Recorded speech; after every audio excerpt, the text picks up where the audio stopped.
tule tukafe, ndo ujumbe wangu. Nataka nikutie moyo kwamba kuna wakati mwingine nafika tumaini lilikuwa limeisha kabisa. Tumaini limeisha na uone msaada, hata kukufariji hamna. Lakini nataka nikwambie tumaini lipo.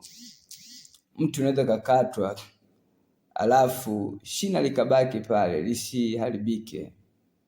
Siku maji na harufu ya maji kisogelea, shina linachipua. Yote tunayopitia, usijinyonge, usijiue.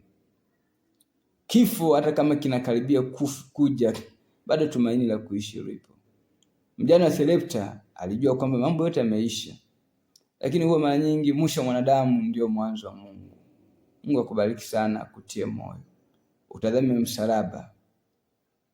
Tumaini bado lipo. Kwa naopotea ni upuuzi msalaba, lakini kwangu mimi na wewe unayemwamini Kristo ni nguvu ya Mungu.